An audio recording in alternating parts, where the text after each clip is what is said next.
I came home from prison and my 9-year-old asked me, "Who are you?" I stood by the door with my release papers in hand, staring at the kid whose goofy smile I would never mix up. "Clayton, baby, it's me. It's Mommy. I'm home."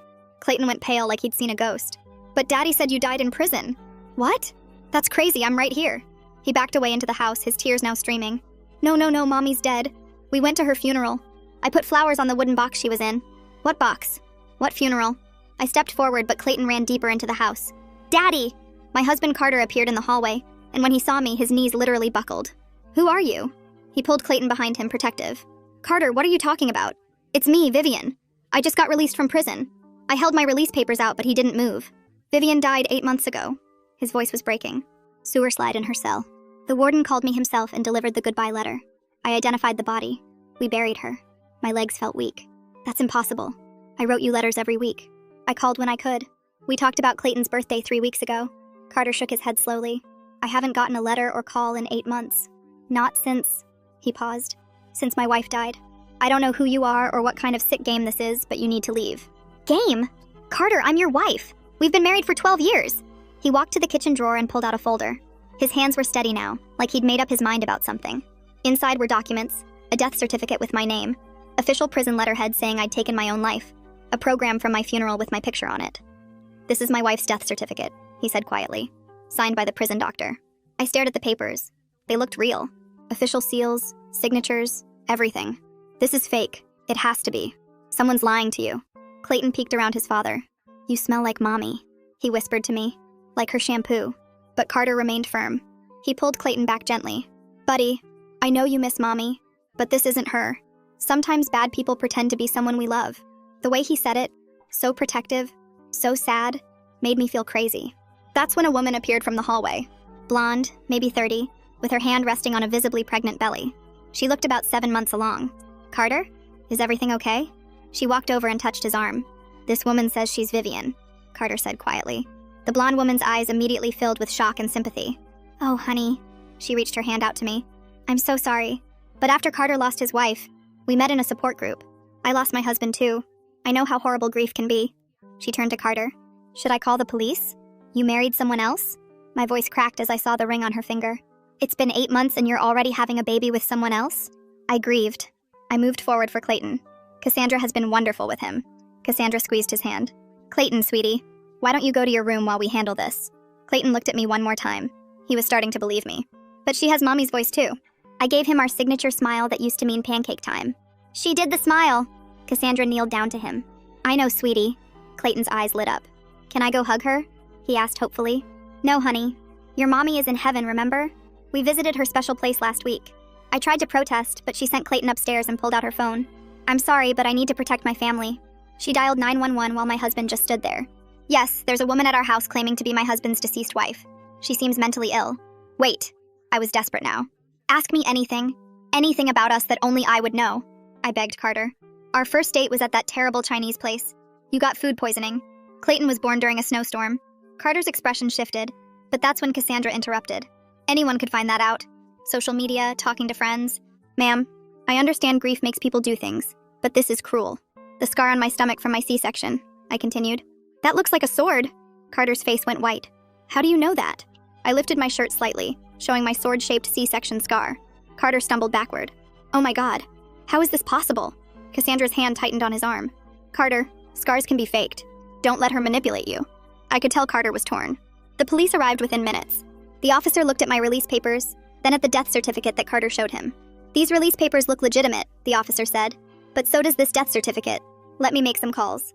He stepped aside, phone to his ear. After 5 minutes, he came back. "The prison confirms Vivian Jennings died 8 months ago. Sewer slide. Body was released to the family."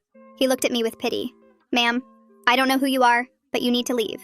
If you come back, you'll be arrested." As they led me away, I heard Clayton crying through the upstairs window. "But she knew about the scar. Mommy always said it's because I was her warrior." I could hear Cassandra's voice soothing him. "Sometimes people do research. Your daddy talks about your mommy online sometimes. People can learn things." But the way she said it made my blood run cold. Something fishy was happening, and I was going to find out. I drove 2 blocks away and pulled into an empty parking lot behind a closed grocery store. My hands shook so hard I could barely turn off the engine. The release papers sat in my lap, crumpled from where the officer had grabbed them to check. I kept hearing his voice saying the prison confirmed I died 8 months ago. My phone had 3% battery left and nowhere to charge it. I reclined the seat back and stared at the car's ceiling, trying to make sense of what just happened. Carter's face when he saw me kept playing in my head like a movie I couldn't turn off. The way he looked at me like I was a stranger. The way Cassandra touched his arm, protective, like she owned him now. Clayton crying through the window about the scar. I must have dozed off because when I opened my eyes, gray light was coming through the windshield. My neck hurt from the awkward angle and my mouth tasted awful. I checked my phone, 2% battery, 6:47 a.m. The county records office opened at 8. I started the car and drove downtown, my release papers clutched in one hand. The clerk at the records office was a tired-looking woman with glasses hanging on a chain. I slid my papers across the counter. She glanced at them, then typed something into her computer. Her fingers stopped moving. She looked at the screen, then at me, then back at the screen. She picked up her phone without saying anything and pressed a button. A man in a tie came out from a back office, the supervisor based on his badge. He looked at my papers, typed on the same computer, and his eyebrows went up. "Ma'am, our system shows you deceased as of 8 months ago," he said quietly.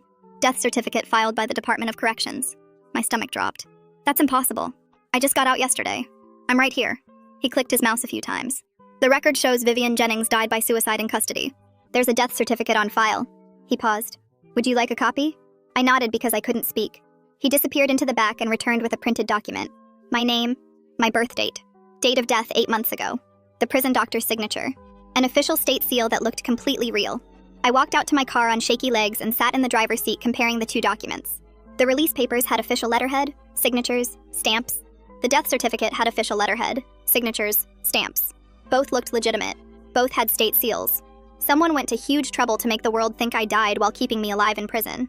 Someone with access to official systems and documents. Someone who could fake a death certificate and make it appear in government databases. I needed to figure out who and why, but I had no idea where to start. I remembered the prison counselor mentioning something about a re-entry resource center downtown that helped people coming out. I had almost no money, maybe $40 in my release funds, and nowhere to stay. I typed the address into my phone before the battery died completely and drove there. The re-entry center was in an old brick building with a faded sign. Inside, a woman at the front desk looked up when I walked in. I started explaining my situation and watched her expression change from polite interest to shock to alarm. She picked up her phone mid-sentence and called someone. "I need to connect you with legal aid right now," she said. "This is way beyond normal re-entry stuff. You need a lawyer who understands criminal justice and civil identity problems." While she made calls, she pointed me toward a computer in the corner. I logged into my old email account using the password I remembered. The account opened, but everything looked wrong. I checked the login history. 8 months ago, my account was accessed from an IP address I didn't recognize. The same day, my password was changed. I got locked out right when the death documentation appeared. Someone had taken over my email account to stop me from contacting anyone. I went back to the front desk and asked to use the phone. The woman handed it over, and I dialed the prison's records department from memory. A bored-sounding clerk answered. I asked about my outgoing mail logs and phone records. She put me on hold. 15 minutes of bad elevator music later, she came back. "Those records require a formal written request. Processing takes 4 to 6 weeks." I hung up feeling defeated. Everything required waiting, required paperwork, required time I didn't have. The re-entry worker got off her phone and smiled at me. "Legal aid is calling you back. They're scheduling an intake appointment." Her phone rang 5 minutes later. She handed it to me and I talked to someone who scheduled me with an attorney named Halima Ward. 3 days from now.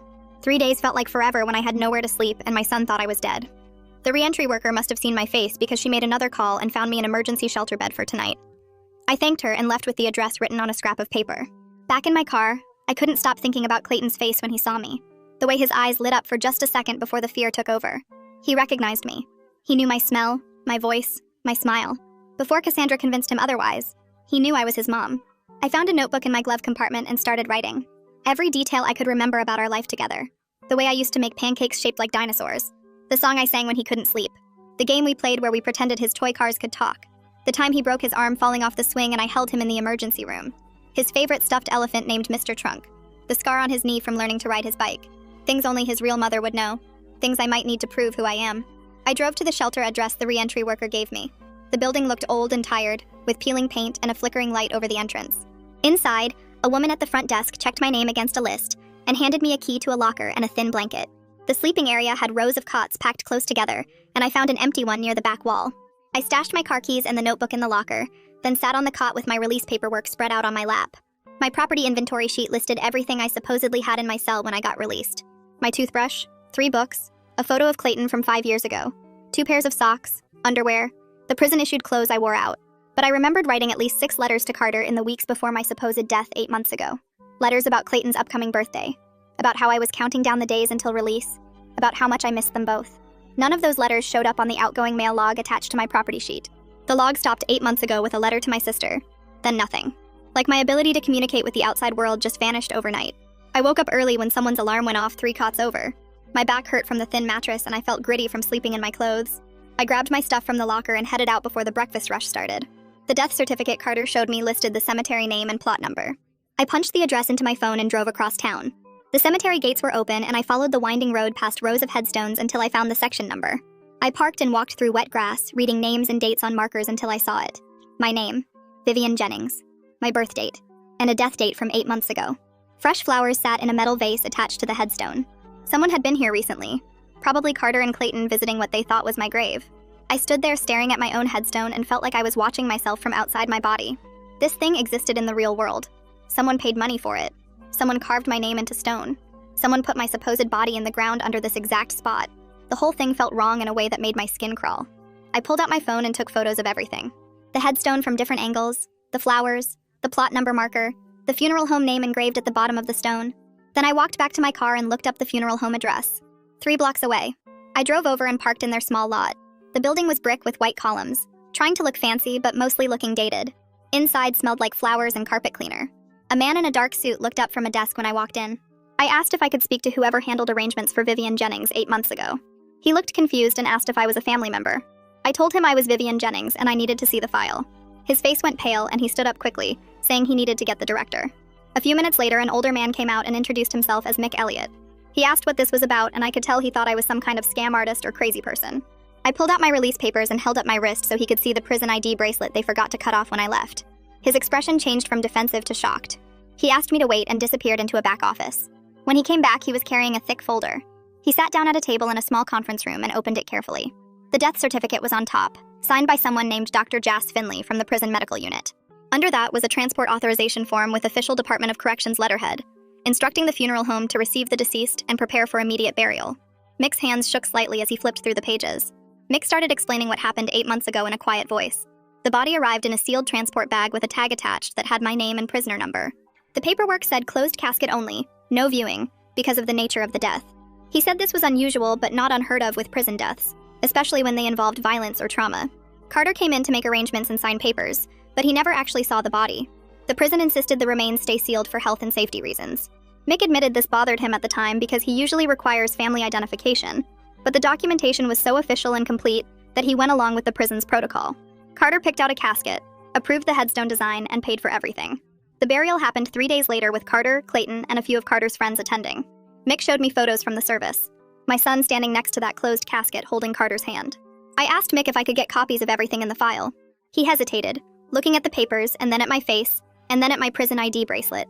Finally, he said he would make copies because something about this whole situation felt wrong to him even back then. He took the folder to a copy machine in the corner, and I heard it humming and clicking for several minutes. He came back with a stack of papers and slid them across the table. The transport authorization, the death certificate, his intake notes describing how the sealed body arrived, the invoice Carter paid, everything. I thanked him and left before he could change his mind about helping me. Back at the shelter, I found an empty table in the common room and spread out all my documents. Release papers on the left, death certificate and funeral home papers on the right, my property inventory sheet and the stopped mail log in the middle. I grabbed a pen and started writing a timeline on the back of an envelope. 8 months ago, something happened that made my letters stop going out. Same time, someone accessed my email account from an unknown location and changed my password. Same week, a death certificate got created with a prison doctor's signature. Days later, a sealed body got transported to the funeral home under my name. Carter received official notification. A funeral happened. My family buried someone they thought was me. All of this happened while I was alive in my cell, completely unaware that the outside world thought I was dead. A social worker doing rounds through the shelter stopped at my table and asked if I needed help with anything. I explained I just got released and needed to apply for food stamps and emergency cash assistance. She pulled out some forms and helped me fill them out. When we submitted them online, both applications immediately got flagged with error messages. The state database showed me as deceased. The social worker tried calling the benefits office but got transferred 3 times before giving up. She said I would need to get my legal status resolved before any assistance programs would work. Same thing happened when I tried to get a library card to use their computers. The librarian typed my name and social security number into the system, frowned at her screen and said she couldn't issue a card to someone listed as deceased in the state records. Every system I touched treated me like a ghost.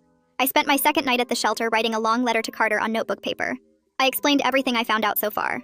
The missing letters on my property inventory, the grave with my name on it, The funeral home file showing a sealed body that no one actually identified. The stopped email account and the timeline of when everything happened. I made copies of my release papers and printed the photos of the grave from my phone at a drugstore. I put it all in an envelope with Carter's name on it. I wanted him to see the evidence in writing, when Cassandra wasn't there to intercept or explain it away. Maybe seeing it all laid out would help him understand that something terrible happened to both of us. The next morning, I looked up Carter's workplace address online. He worked at an insurance company downtown in a big office building. I drove there and went to the mailroom in the lobby, addressing the envelope to Carter's full name and company. The clerk took it without asking questions, and I walked out feeling like I accomplished something small but important. Then I drove to the DMV to try getting a new ID since mine expired while I was in prison. I waited in line for 40 minutes before getting to a window. The clerk typed my information into her computer and her face changed. She called over a supervisor. The supervisor looked at the screen and then at me and said they couldn't issue identification to someone whose records showed them as deceased. I tried explaining about the prison error, but the supervisor just kept saying I needed to resolve my status with the State Vital Records Office first. I left the DMV with nothing, still unable to prove who I was to any official system. The legal aid office was in a rundown building near the courthouse, 3rd floor with no elevator. I climbed the stairs carrying my folder of documents, my legs still shaky from the DMV rejection. The waiting room had plastic chairs and outdated magazines, but the receptionist was kind when I explained I had an appointment with Halima Ward. She led me to a small office where a woman in her 40s sat behind a desk covered in case files. Halima stood up and shook my hand firmly, her grip warm and reassuring in a way that made my throat tight. She gestured to the chair across from her desk and pulled out a yellow legal pad, pen ready. I started talking and couldn't stop, the whole story pouring out while she wrote page after page of notes. She asked specific questions about dates and times, about who I talked to at the prison, about the exact wording on the death certificate. When I got to the part about Clayton recognizing my smell and smile, she looked up from her notes with something sad in her eyes but kept writing. An hour passed, then another, and she never once acted like I was crazy or lying. She'd handled cases where people were wrongly convicted, she told me, but never anything like this where someone got erased from official records while still breathing. The legal pad was half full by the time I finished, and she flipped back through her notes before speaking. We needed to file an emergency petition with the court, she explained, to legally prove my identity and get a protective order so I couldn't be arrested just for existing. Her voice was steady and professional as she laid out the timeline, warning me this could take months and would need solid proof. DNA evidence comparing me to Clayton would be essential, along with testimony from people who knew me before prison. I nodded, trying to absorb everything while she pulled up forms on her computer. The keyboard clicked as she typed, asking me questions about my background and family history. Did I have any living relatives who could provide DNA samples or testimony? My sister lived 3 states away, I told her, but we hadn't spoken since before prison because our relationship was complicated.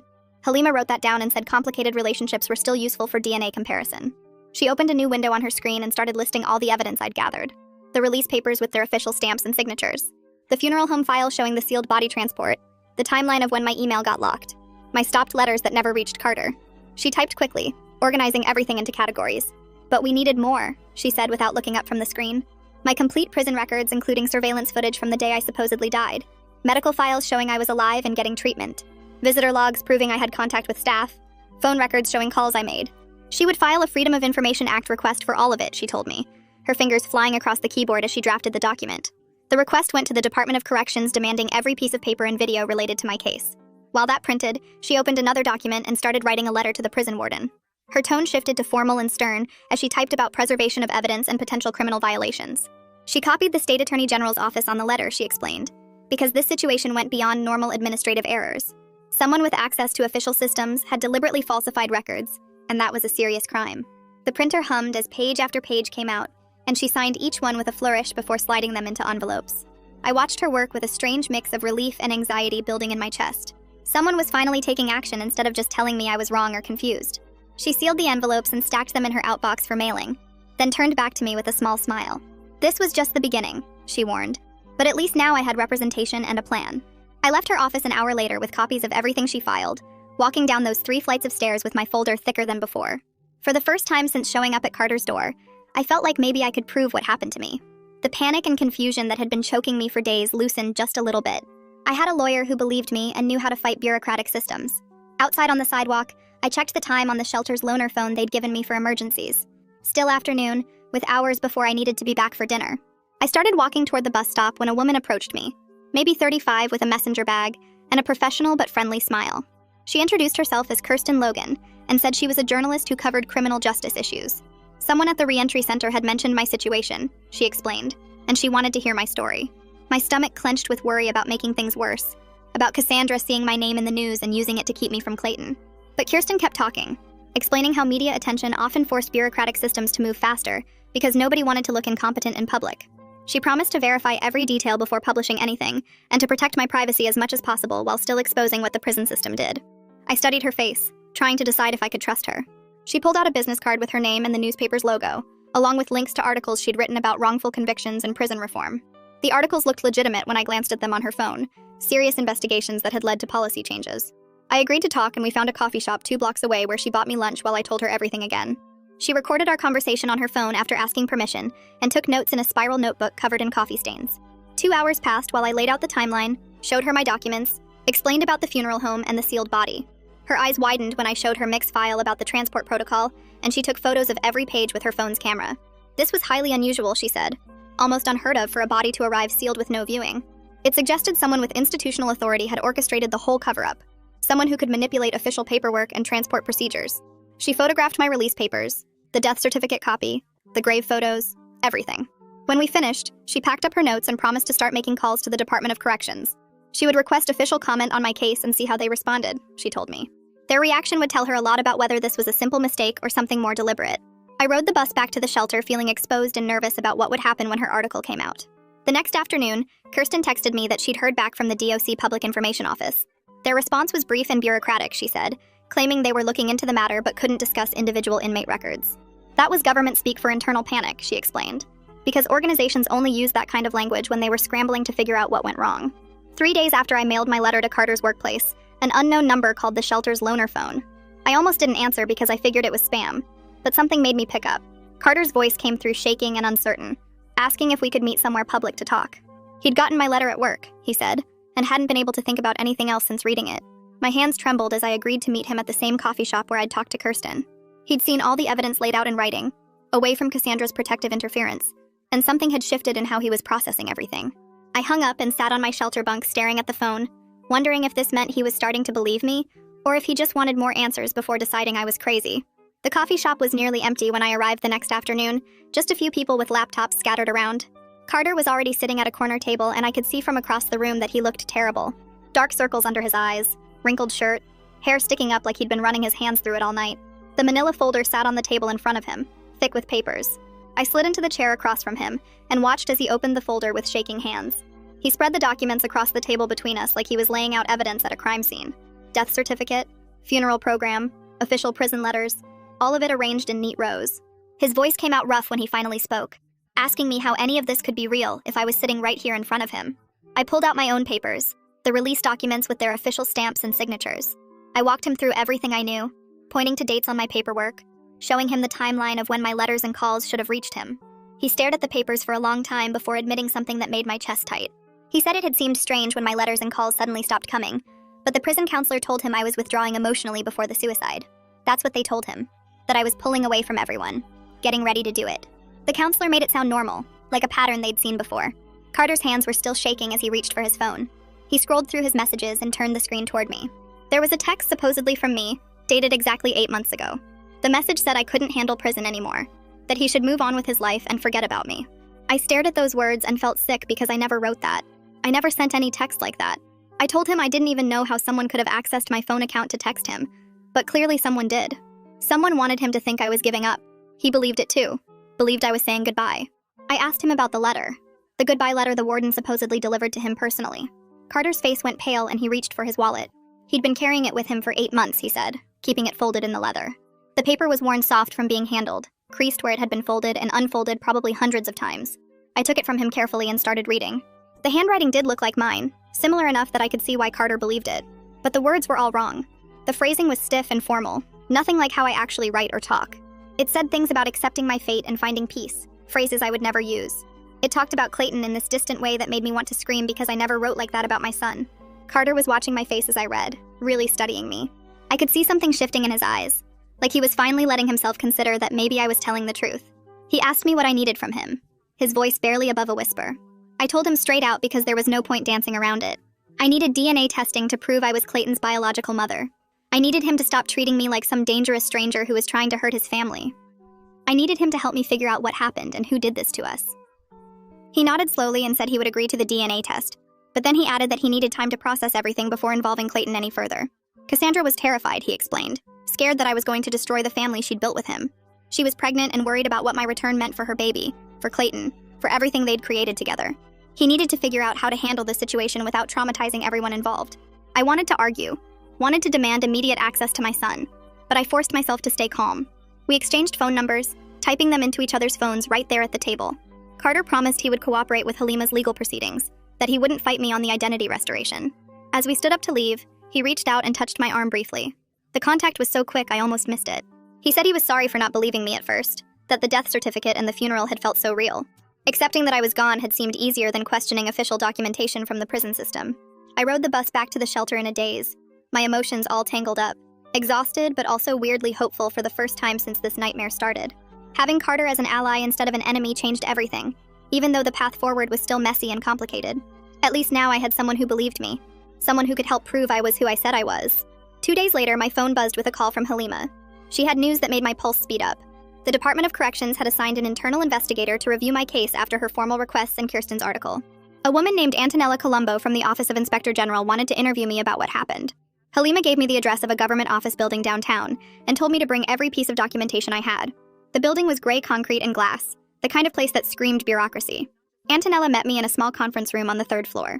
She was maybe 40, with dark hair pulled back tight and sharp eyes that missed nothing. All business from the second I walked in. She had a recording device on the table and clicked it on before we even sat down. Her questions were detailed and specific, drilling down into my last months in prison. She wanted to know about my daily routine, which officers worked my housing unit, who handled my mail. She asked about the grievance I'd filed 8 months ago, the one about missing outgoing letters.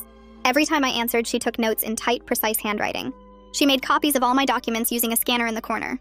My release papers, the death certificate copy, the funeral home file, the photos of the grave, everything.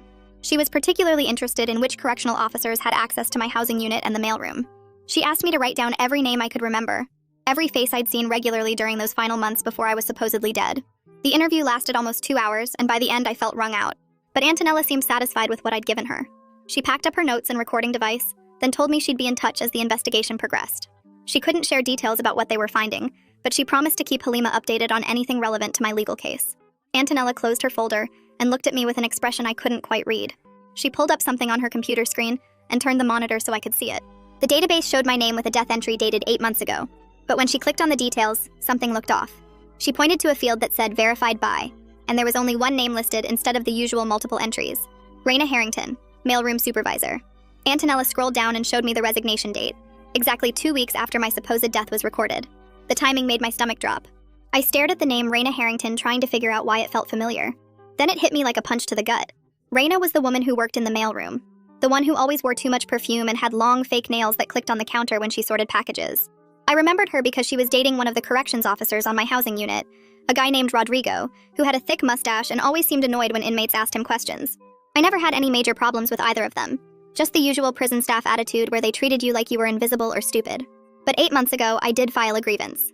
I had written 3 letters to Carter in 1 week because Clayton's birthday was coming up, and I wanted to make sure at least one got through. None of them ever made it to him. When I asked Raina about it, she got defensive and told me the mail system was backed up and sometimes letters got lost. I filed the grievance through the official process, documenting the dates I'd given her the letters and the fact that Carter never received them. The grievance went to her supervisor, and I never heard anything back about it. 2 weeks later, my outgoing mail privileges got suspended for some bogus rule violation I didn't even commit. Antonella was watching my face as I remembered all this. She handed me a yellow legal pad and a pen, and asked me to write down everything I could recall about that grievance.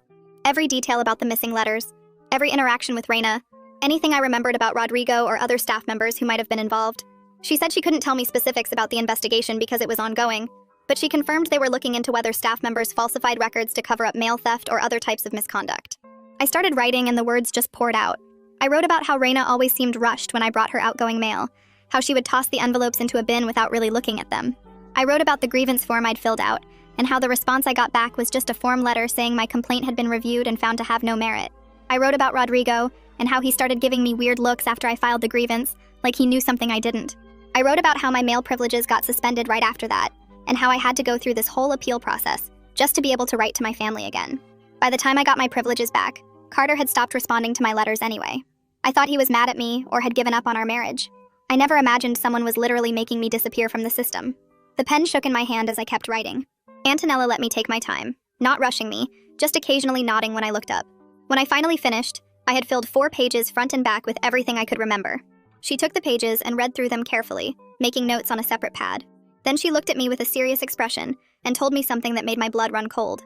She said if Reina and Rodrigo were involved in this, I needed to stay far away from them.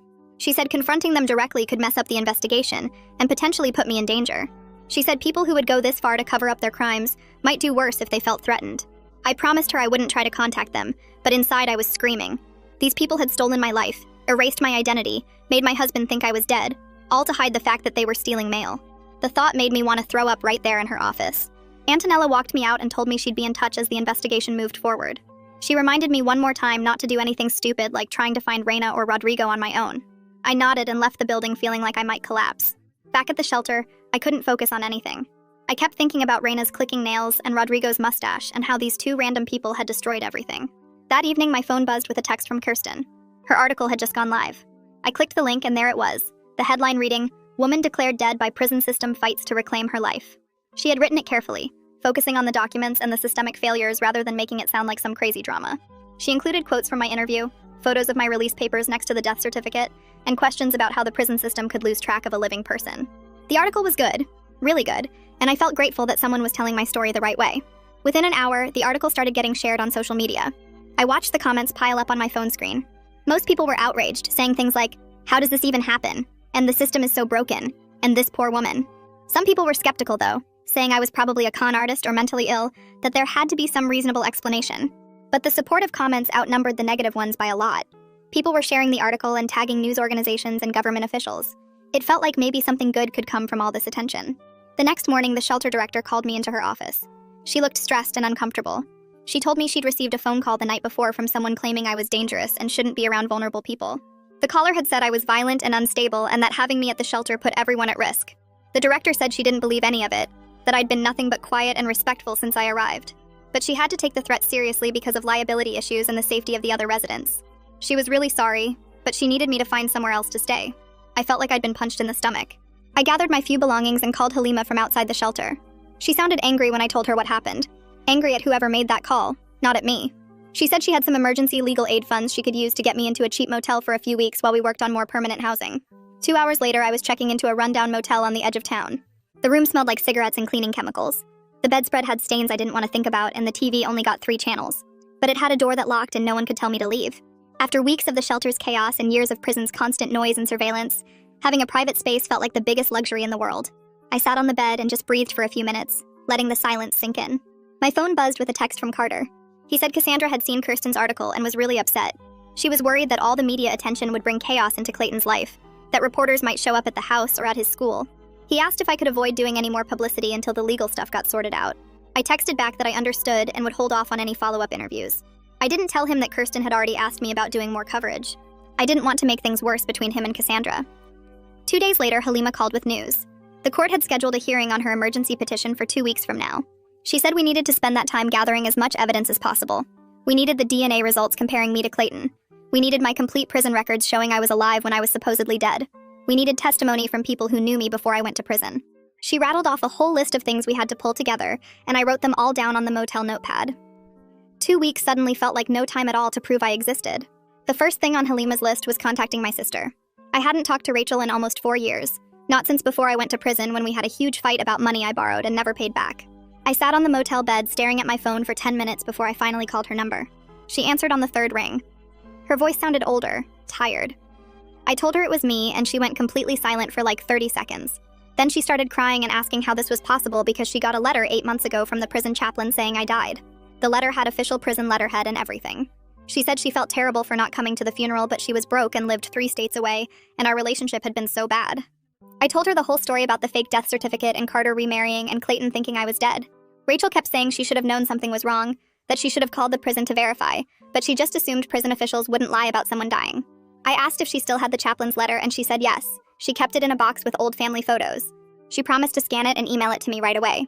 Then I asked the hard part, if she would give a DNA sample to prove we were sisters and maybe testify in court about our family history. Rachel agreed immediately. She said she wanted to help fix this mess, and she was sorry for not being there when I needed her. We talked for almost an hour, catching up on everything that happened in the years we didn't speak. She told me about her kids getting bigger, and her divorce, and her new job at a grocery store. It felt good to have family on my side again, even family I'd been mad at for years. After we hung up, Rachel's email came through with a scan of the chaplain's letter. It looked just as official as all the other fake documents, with the prison logo and a signature from someone named Chaplain Zion. I forwarded it to Halima right away. 3 days later, Halima called to say she'd arranged everything with a state lab for DNA testing. The appointment was set for the next morning at 9 a.m. Carter agreed to bring Clayton, and Rachel was driving in from out of state to give her sample too. That night, I barely slept, thinking about seeing Clayton again in that clinical setting. The lab was in a medical building downtown, all white walls and fluorescent lights that made everything look cold and harsh. I got there early and sat in the waiting room until Carter arrived with Clayton. My son looked so small walking through those glass doors, holding his dad's hand. He was wearing his favorite blue shirt with dinosaurs on it, the one I bought him for his 7th birthday. When Clayton saw me sitting there, he stopped walking and just stared. I smiled at him but didn't say anything because Halima warned me the court's temporary order meant no contact during the appointment. The lab tech called us back to a room with 3 chairs and a metal table covered in supplies. She explained the process to Clayton in a nice voice, telling him it would just be a quick swab inside his cheek and it wouldn't hurt at all.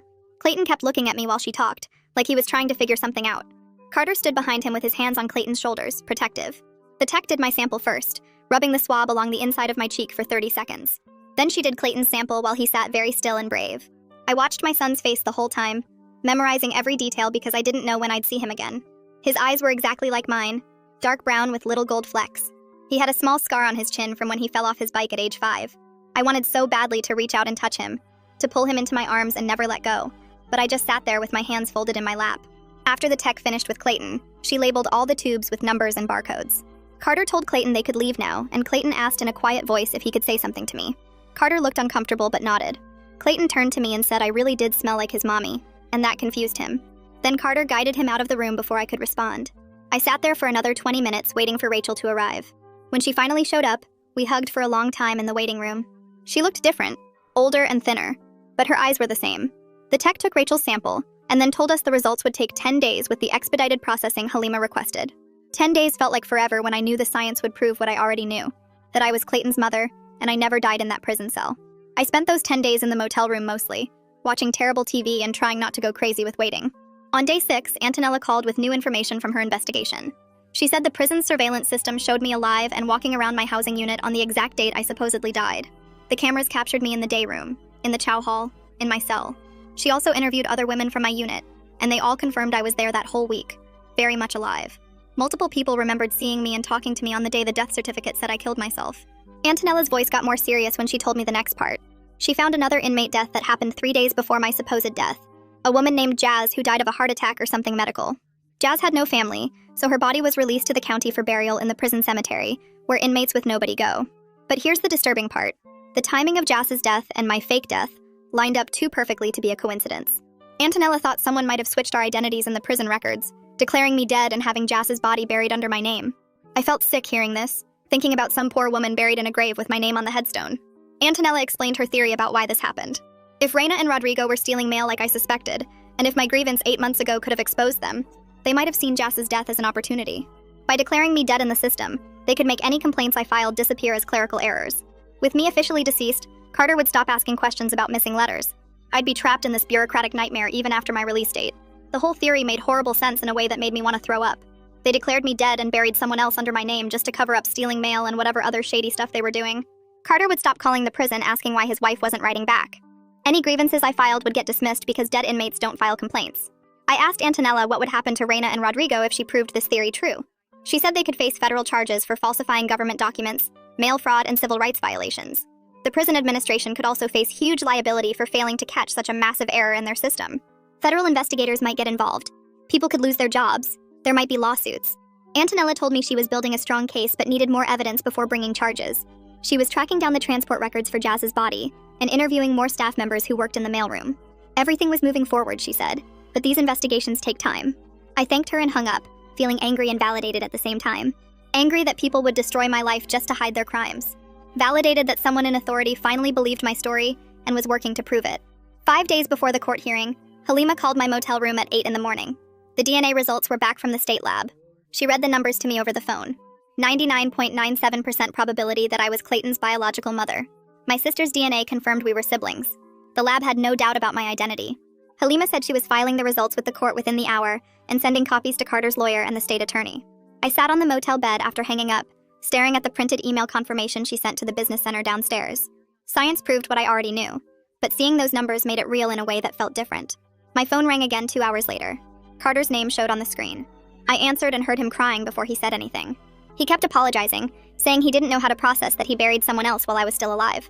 His voice broke when he asked if we could meet again to talk about telling Clayton the truth. I said yes immediately. We agreed to meet at the same coffee shop the next morning. I spent the rest of the day pacing the motel room, thinking about seeing Carter again now that he finally believed me completely.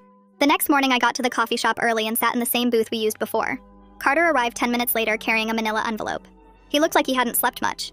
He sat down across from me and slid the envelope over. Inside were printed photos from Clayton's 8th birthday party that happened 3 months ago.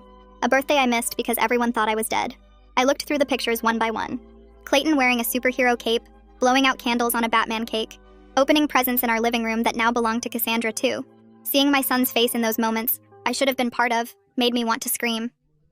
Carter watched me look at the photos and started talking. He explained that Cassandra was struggling hard with the reality that I was alive. She built a whole family with him believing I was gone forever. Now she was 7 months pregnant and scared about what my return meant for her marriage and her baby's future. I understood why she felt that way, but it didn't change anything about what I needed. I told Carter I didn't want to destroy his new family, but I also wouldn't be erased from Clayton's life anymore. We needed to figure out a way for everyone to exist together, even if it was messy and uncomfortable, because Clayton deserved to know his real mother. Carter nodded and suggested we start with supervised visitation once the court officially restored my identity. That would give Clayton time to adjust slowly instead of overwhelming him all at once. It wasn't what I wanted. I wanted to hold my son and never let go. But I agreed because pushing too hard too fast could hurt Clayton more. The court hearing arrived on a Tuesday morning. Halima met me outside the courthouse at 9. We went through security and waited in a hallway until they called our case. The courtroom was smaller than I expected. The judge sat behind a tall wooden desk. A state attorney sat at one table. Halima and I sat at another. My sister flew in and sat in the gallery behind us. Halima stood and presented our evidence piece by piece. The DNA results showing 99.97% certainty I was Clayton's mother. Prison surveillance footage showing me alive and moving around on the date I supposedly died. The funeral home file that Mick provided showing the sealed body transport and irregular identification process. Antonella's investigation findings about Reina and the suspicious timing of everything. My sister's testimony about our family history and the fake letter she received about my death. The state attorney stood up when Halima finished. He said the state didn't contest the facts and agreed that my identity should be restored immediately. The judge looked at all the paperwork spread across her desk. She asked me to stand and state my name for the record. I said my name out loud in that courtroom. Vivian Jennings. The judge issued her order right there. She declared that I was alive. The death certificate was issued in error. All state agencies must correct their records immediately. She also granted a temporary visitation order allowing supervised contact with Clayton, while a full custody evaluation got scheduled. Walking out of the courthouse with legal proof that I existed felt strange after weeks of being treated like a ghost. Halima hugged me on the steps outside. She said this was just the beginning. We still had to pursue accountability for what happened and figure out permanent custody arrangements. But at least now I was officially alive again, and Clayton's legal mother in the eyes of the law. That's everything I had for you today. I always try to make sure you leave with something useful, not just a story. If it gave you an idea or a little clarity, then it did its job. Subscribe so you don't miss the next one.